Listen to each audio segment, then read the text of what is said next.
পরিশ্রম ছাড়া সাফল্য কিন্তু আসবে না।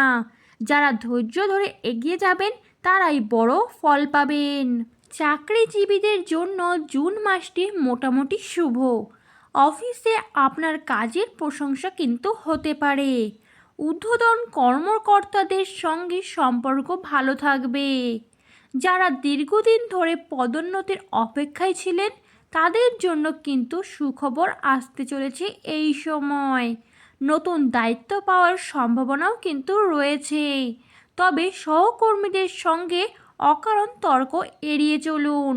কারো ওপর অতিরিক্ত বিশ্বাস কিন্তু আপনারা এই সময় একদমই করবেন না। যারা নতুন চাকরি খুঁজছেন জুন মাসের দ্বিতীয় ভাগে ভালো সুযোগ কিন্তু আপনারা পেতে পারেন। ইন্টারভিউ বা সরকারি পরীক্ষার ক্ষেত্রে ইতিবাচক ফল কিন্তু মিলতে পারে আপনাদের। ফ্রিল্যান্স